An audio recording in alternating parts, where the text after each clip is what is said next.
जय हिंद साथियों, नमस्कार। आपका स्वागत है अपने परिवार में। मेरे साथ हैं आज शरद जी। शरद जी, आपका स्वागत है हमारे परिवार में। नमस्कार जी, नमस्कार। आज हम बात करेंगे कि शरद जी वह शख्सियत है जिन्होंने ग्रामीण परिवेश से एक उच्च मुकाम को पाया। हम कहते हैं कि ग्रामीण क्षेत्र के अंदर पढ़ाई नहीं हो पा रही है, हम कोई एग्जाम क्रैक नहीं कर रहे हैं। मिनी आईएएस एग्जाम को कैसे क्रैक किया, जानने के लिए बने रहें इसी वीडियो के अंत तक। शुरुआती बिंदु से शुरू करते हैं। सर, आपका गांव कौन सा है? सर नमस्कार। सबसे पहले तो अपने जो दर्शक हैं और आशु सर का मैं आभार व्यक्त करना चाहता हूं जिन्होंने ये मंच दिया, जिससे मैं क्या है अपने ग्रामीण परिवेश के बच्चों को बता पाऊं कि कैसे नियमित समय में सफलता प्राप्त करें। तो जैसे सर ने पूछा कि मैं एक छोटे से गांव पायली से बिलोंग करता हूं, जो रतनगढ़ तहसील और चूरू जिले का गांव है। चूरू जिले का गांव पायली। जी सर। जी सर, मैं जानना चाहूंगा कि आज आप वर्तमान में जिस पद पर हैं, उस पद के लिए या पहली नौकरी के लिए आपके मन में विचार कैसे आया? फैमिली के अंदर पहले से कोई जॉब में था? नहीं सर, पहले से मेरी फैमिली में कोई जॉब में नहीं था, पर मेरे क्या एक कजन भैया थे, वो सेलेक्ट हुए थे। किसमें सर? वो एसएससी की तैयारी कर रहे थे। अच्छा। तब मुझे शुरू में मैं जब पढ़ रहा था, क्योंकि गांव में एकदम जो प्राथमिक शिक्षा हुई वो गांव के सरकारी स्कूल में हुई, और वह आपने क्या करे जहाँ गांव में दरी पर बैठ पढ़े ना। बिल्कुल बिल्कुल सर। मारवाड़ी बोलो, मारवाड़ी ज्यादा। 5वीं क्लास तक तो आपने इंग्लिश की किताब ही को नहीं होती। अच्छा। तो शुरू एक डर हो कि कोई भी एग्जाम में इंग्लिश आवे तो आप बिनकियां क्लियर करा। तो अपने को मेरे को शुरू में ऐसे लगता था कि इंग्लिश तो अपना पास कभी हो ही नहीं सकता। जहाँ कंसेप्ट क्लियर हो नहीं आदमी का काबरा का, जहाँ कंसेप्ट क्लियर हो, अभी मेरा कंसेप्ट क्लियर हो कि इंग्लिश को पेपर आपनों कभी पास हो ही कौन सके। तो शुरू में क्लास ज्ञान को नहीं हो, कोई बताने वालों भी को नहीं हो, तो 10वीं कर ली, 12वीं कर ली, ग्रेजुएशन भी गाँव ही करी। गाँव में पास में रतनगढ़ तहसील हूँ, बीकॉम करी। अच्छा। बीकॉम करने के बाद में समझ में आयो कि बीकॉम जो आप जी तरीका करी अभी नौकरी तो मिला को नहीं। तो बी के बाद में मैथ्स रीजनिंग शुरू थोड़ी ठीक ही, इंग्लिश को शुरू डर हो, तो मैं एक एग्जाम दियो एसएससी जीडी को। जीडी को एग्जाम, पहला एग्जाम आपने जीडी का दिया अपनी लाइफ तो में? जीडी का मैंने एग्जाम दिया 2011 में, मेरी 11 में ग्रेजुएशन हुई थी। तो मैं उस जीडी के एग्जाम में सेलेक्ट हो गया। फाइनल मेरी ज्वाइनिंग आ गई। मैं जब ज्वाइन करने जा रहा था तब मेरे को लगा कि इसके लिए तो नहीं बने, कम से कम कुछ और अच्छा कर सकते हैं। तो घर वालों के मना करने के बावजूद मैंने वो नौकरी ज्वाइन नहीं की। घर वाले कह रहे थे कि आप जॉब करें। हाँ। देखो, परिवार जो होता है वह भी हमें, जैसे मान लो कि सचिन को कहा गया था कि आप क्रिकेटर मत बने, लेकिन उन्होंने अपने आप को उस माहौल में अच्छा, क्रिकेटर वाले माहौल में अच्छा पाया, तो वो क्रिकेट के अंदर बहुत बड़े बने। उनको वहां से उनके माता पिता ने उनको कहा था कि आप क्रिकेट नहीं खेलना चाहिए। जैसे हमने अभी एक फिल्म आई है मेजर फिल्म, जिसके अंदर हमने देखा है कि जो सोल्जर थे संदीप जी, तो वह आर्मी में ही जाना चाहते थे, डिफेंस में जाना चाहते थे, लेकिन उनके माता पिता नहीं चाहते थे। तो वैसे ही सर का भी यही बैकग्राउंड है कि उनके पिता ने जब उनको कहा कि आप जो है ये जॉब मत छोड़िए, लेकिन उसको छोड़ने का जो आज फायदा है वह आप जानेंगे। सर वर्तमान के अंदर पूरे राजस्थान में नहीं, भारत भी पढ़ा चुके हैं। मैथ के बारे में आपको जो कुछ भी पूछना हो वह खुद ये उंगलियों पर आपको सिखा सकते हैं। हम ये कहते हैं कि मैथ के जादूगर हमारे अरविंद सर और शरद जी सर। आगे सर कंटिन्यू। हाँ, तो सर जब मैंने वो नौकरी 2011 में ज्वाइन नहीं करी, तब मुझे भी लगा कि अपने को कुछ करना चाहिए, पर वही कि कोई गाइडेंस थी नहीं प्रॉपर। तो मेरा सपना था कि मैं राजस्थान पुलिस में कांस्टेबल या बैंक में क्लर्क की नौकरी मिल जाए, तो उससे बड़ी तो कोई नौकरी नहीं होती है। कि उससे आगे कभी सोचा नहीं, ना कोई बताने वाला गाइडेंस था। उसके बाद 11 से लेके 14 तक जो कहते हैं ना, लिटरली कुछ नहीं किया मैंने। अच्छा। ना कोई तैयारी करी, ना कोई पेपर दिया, कुछ नहीं किया। उसके बीच बीच में क्या है, जैसे मैंने आपको बताया, इंग्लिश का डर था, मैथ्स रीजनिंग अच्छी थी, तो मैंने बैंक के 2-4 एग्जाम दिए। तो उसमें मैं हमेशा क्या इंग्लिश में फेल हो जाता था। क्योंकि बैंक में क्या होता है, हर सेक्शन की अलग कट ऑफ निकलती है। तो इंग्लिश में मेरा ऐसा था कि इंग्लिश में अपना कभी एग्जाम क्लियर नहीं हो सकता। फिर बैंक का एक एग्जाम होता है आरआरबी का, ग्रामीण बैंक का, उसमें क्या इंग्लिश की जगह हिंदी आती है। तो मेरा आरआरबी में पीओ और क्लर्क दोनों क्लियर हुआ। पहली बार मैं इंटरव्यू दे के आया, सिलेक्शन नहीं हुआ। फिर मैंने दूसरी बार दिया, तो फिर मेरा इंटरव्यू में भी सिलेक्शन हो गया। तब तक क्या है, तब तक दिशा मिल चुकी थी कि एसएससी के बारे में पता चला, हाँ, तो वैसे सर मैं रुकना चाहूंगा जी। कि अभी भी कुछ विद्यार्थी हैं ग्रामीण परिवेश के, उनको यही रहता है कि 12वीं के बाद हम कांस्टेबल की तैयारी करें, 10वीं पास है हम कांस्टेबल की तैयारी करें। एसएससी एक बड़ी भर्ती जो केंद्र की है, उसके अंदर जैसे सीजीएल वो 12वीं पास होता है, +2 वाला जो रहता है ग्रेजुएशन लेवल का रहता है, उसके बारे में भी आप इनको बताइएगा ताकि ये जाने कि हमारे पास अभी भी पाने के लिए बहुत कुछ है। बिल्कुल सर मैं अपने चैनल के माध्यम से मैं सबसे बड़ा जो अपने ग्रामीण परिवेश के बच्चों को संदेश देना ये चाहता हूं कि जितना बड़ा सर एग्जाम होता है ना, तैयारी ही उतनी ही कंपटीशन उसमें कम होता है। बिल्कुल। एसएससी जो जीडी का एग्जाम होता है जिसमें कांस्टेबल लगता है, उससे आसान एग्जाम होता है एसएससी सीपीओ का, जिसमें एसआई की भर्ती होती है, डायरेक्ट सब इंस्पेक्टर की भर्ती होती है। जी, सीपीओ की भर्ती होती है, डायरेक्ट सब इंस्पेक्टर की एसआई की भर्ती होती है। बीएसएफ, सीआईएसएफ, सीआरपीएफ और एसएसपी प्लस दिल्ली पुलिस, इसमें सब इंस्पेक्टर की भर्ती होती है।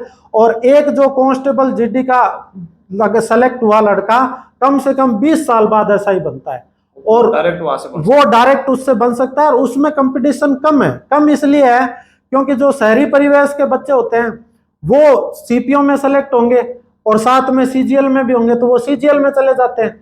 जो सीजीएल में नहीं जाते उनसे फिजिकल पास नहीं होता। इसलिए अपने ग्रामीण परिवेश के बच्चों के लिए सबसे सिंपल एग्जाम होता है एसएससी सीपीओ का। तो सबसे बड़ा जो है ये है कि अपने को सपने बड़े देखने चाहिए, कि अपने को उसके अकॉर्डिंग मेहनत करें, बड़े सपने देखें, तो कोई भी एग्जाम बड़ा नहीं है। और जितना बड़ा एग्जाम है उतना ही कंपटीशन कम है उसमें। मान लो कि जैसे मुझे अब मन कर जाए मेरा, आपकी बातों से मैं प्रभावित हो गया कि मुझे सब इंस्पेक्टर बनना है और अब की बार सीजीएल ये सीपीओ के तहत बनना है, तो इसके लिए मुझे पढ़ना क्या पड़ेगा सर? क्योंकि मेरी रणनीति नहीं है कि मैं पढ़ूं क्या। रणनीति ऐसे देखो सर, जैसे मैंने एसएससी की तैयारी शुरू की थी, मैंने जैसे आपको बताया, मुझे शुरू में यह लगता था इंग्लिश मेरे से कभी पास नहीं हो सकती। अपन ने मन में विचार कर लिया कि हो ही नहीं सकती, क्योंकि मुझे ऐसा लगता था कि अपन गांव में पैदा हुए, अपने को मारवाड़ी आती है। अगर अपन लंदन में पैदा होते तो अपने को इंग्लिश आती है। इंग्लिश तो एक भाषा है जो अपने को कभी नहीं आ सकती। पर किशोर सर सिखाए तो किशोर सर सिखाए तो बिल्कुल आ सकती है। किशोर सर से पढ़ लूंगा। तो किशोर सर और सर्वेश सर जिस तरीके से अपने पढ़ाते हैं, ग्रामीण परिवेश के बच्चे भी आसानी से सीख सकते हैं। क्योंकि एसएससी का जो एग्जाम है वो एक पैटर्न का एग्जाम है सर। उसमें एक पैटर्न फिक्स है। पिछले 10 साल में जो पूछा गया है उन्हीं पेपर में से एग्जाम आता है, उन्हीं में से 90% तरीके रिपीट होते हैं। तो अपन एक पैटर्न को फॉलो करके एक अच्छी लिमिटेड समय में तैयारी करके आराम से एसएससी का एग्जाम क्लियर कर सकते हैं। तो एसएससी के बारे में मैं आपको थोड़ा और बताऊं तो एसएससी में देखो 3-4 प्रकार की पोस्ट होती है। एक होती है सीजीएलई, कंबाइंड ग्रेजुएशन लेवल एग्जाम, जिसमें मैं सेलेक्ट हुआ हूँ, अरविंद सर सेलेक्ट हुए हैं जी। वो सबसे बड़ा एग्जाम होता है एसएससी का, जिसमें जितने भी अपने केंद्र सरकार के मंत्रालय, बड़े बड़े गृह मंत्रालय, विदेश मंत्रालय, जैसे पहले मैं पोस्टेड था दिल्ली में मिनिस्ट्री ऑफ सिविल एविएशन, नागरिक उड्डयन मंत्रालय में पोस्टेड था। वहां तक भी पहुंच गए, ग्रामीण से नागरिक उड़ गए। तो हवाई जहाजों को जो अपने कंट्रोल करते हैं वो हमारा मंत्रालय था, नागरिक उड्डयन मंत्रालय। उसमें मैं पोस्टेड था। उसके बाद मैंने ट्रांसफर करके अभी मैं खनन मंत्रालय जयपुर में सीनियर अकाउंटेंट वरिष्ठ लेखाकार के पद पे कार्यरत हूँ। खनन विभाग में आप वहां पर कार्यरत है। इसके बाद में जैसे अभी आपके पास कोई बच्चा आता है कि मैं एसएससी की तैयारी करूं, तो आप उसको सबसे पहले कौन सी राय देना चाहेंगे? देखो सर, सबसे पहले तो अपने जागरूकता होनी चाहिए कि कोई भी बच्चा, मैं आपको कह रहा हूं सर, जैसे कुछ बच्चे ऐसे अभी भी बच्चों को लग रहा होगा कि मैं बहुत होशियार रहा होगा, बहुत इंटेलिजेंट, तो मैं बच्चों को आपके चैनल के माध्यम से बताना चाहूंगा कि 10वीं क्लास में जो बच्चे देख रहे हैं, मेरे 56% है, 56%।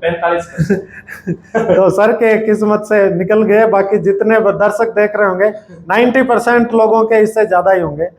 उसके बाद मैंने 12वीं करी, कॉमर्स से करी। ग्रेजुएशन मैंने बीकॉम करी, उसमें मेरे 53% है। एमकॉम करी, उसमें मेरे, मैं बताते हुए मुझे कोई शर्म की बात नहीं है, मेरे ग्रेस लगा हुआ है एमकॉम में, ठीक है। तो आपने जो पहले पढ़ाई कर रखी है एकेडमिक का, उसका बहुत ज्यादा फर्क नहीं पड़ता। परसेंटेज कोई मायने नहीं रखता। बने ऐसे बिल्कुल बने, अपन ने देखे एग्जाम्पल। सिलेक्शन उसका होता है जो अब तैयारी करता है सर। कंपटीशन के अंदर जब से आप शुरू करते हो, क्योंकि 0 लेवल से तैयारी शुरू करनी पड़ती है। और एसएससी जितना सिंपल एग्जाम मेरे हिसाब से कोई एग्जाम नहीं होगा सर। आप राजस्थान जीके भी पढ़ाते हैं, मुझे तो बहुत टफ लगता है आपको कहूँ तो। एसएससी का इतना सिंपल एग्जाम है बेसिक मैथ्स आती है 10वीं क्लास तक की। अच्छा, 10वीं की मैथ 10वीं तक की आती है। तो 11वीं 12वीं में आपने गणित पढ़ी नहीं पढ़ी कोई फर्क नहीं पड़ता, क्योंकि मैंने खुद ने नहीं पढ़ी, मैं गणित पढ़ाता भी हूँ। इंग्लिश आती है, वो 10वीं 12वीं लेवल की आती है, और एक पैटर्न फिक्स है। मैंने पहली बार जब एसएससी का एग्जाम दिया सर, मेरे आज भी याद है, मैंने 50 क्वेश्चन का इंग्लिश का पेपर दिया था, मेरे -3 नंबर आए थे। मतलब अपन एक भी क्वेश्चन नहीं करें तो 0 आता है, पर अपने तुक्के मारे तो वो माइनस में आए थे। वहां से शुरू करके जब मैं सेलेक्ट हुआ तो मेंस में मेरे एसएससी में मैथ्स में तो 190 आए थे, पर इंग्लिश में भी 140 नंबर आ गए थे 200 में से। बार बार प्रयास करने से सीख गया। तो वही है कि अपन ने दिमाग में पहले बिठा रखा था कि इंग्लिश पास नहीं हो सकती, फिर अपन ने प्रयास किया। तो यही है, बहुत सिंपल एग्जाम है। एक 6 महीने की तैयारी में हर कोई बच्चा जिसने ग्रेजुएशन करी है, 10वीं पास करी है, 12वीं पास करी है, वो एक अच्छी एसएससी की नौकरी पा सकता है। और आज अपने समाज में एक सेंट्रल गवर्नमेंट की नौकरी की क्या वैल्यू है, केंद्र सरकार की, उसका मुझे बताने की जरूरत नहीं है। आप खुद सोच के देखो, एक इनकम टैक्स इंस्पेक्टर, एक जीएसटी इंस्पेक्टर, एक मंत्रालय में जहां हम लोग काम कर रहे हैं, वो अपने आप में कितनी उसकी वैल्यू है, ये मुझे इस कारण इसको मिनी आईएएस के रूप में भी जाना जाता है। एक सर, ये बहुत बढ़िया है, आपने सारा इस पैटर्न के बारे में जाना है और बहुत से युवा इससे प्रेरित भी होंगे। आज जैसे डर का बात बता रहे थे, जैसे हम छोटे होते थे अपने कितने एक हाउ है, बाहर मत जा वो खा जाएगा, बिल्कुल अपने जब उसको देखा ही नहीं है, लेकिन उसका भय था, अंग्रेजी का एक ऐसा ही भय था आपके अंदर, वो आपने निकाल दिया और आज आप वर्तमान में इस पद पर हैं और आगे धीरे धीरे प्रमोशन होकर और भी आगे चले जाएं, ये हमारी शुभकामनाएं हैं। लास्ट में आप हमारे विद्यार्थियों को क्या कहेंगे सर? मैं आपके चैनल के माध्यम से सर विद्यार्थियों को यही संदेश देना चाहता हूं कि जितना बड़ा एग्जाम होता है उसमें कंपटीशन इतना ही कम होता है। तो जो ग्रामीण परिवेश के बच्चे हैं, वो शिक्षक का एग्जाम है, रीट का एग्जाम है, कांस्टेबल का एग्जाम है, वहां तक सीमित ना रहें। क्योंकि बहुत सारे बच्चे मैंने देखा है कि सर जैसे पढ़ा रहे हैं, वहां से भी बाहर निकल के अपन केंद्र सरकार की जो अच्छी नौकरियां हैं उसके लिए प्रयास करें। क्योंकि सर एक जो बहुत बड़ी बात है, अपने ग्रामीण परिवेश के बच्चों की गणित अच्छी होती है, मैंने देखा है, गणित अच्छी होती है, क्योंकि उनके बेसिक कंसेप्ट क्लियर होते हैं कि ये इससे इतना ज्यादा है, इतना परसेंटेज क्या होता है, अनुपात क्या होता है, वो चीजें उनकी पहले से क्लियर होती है। तो अपन आपको एक प्रयास करने की जरूरत है, एक उम्मीद की किरण लेके चलने की जरूरत है, आप जरूर सफल होंगे।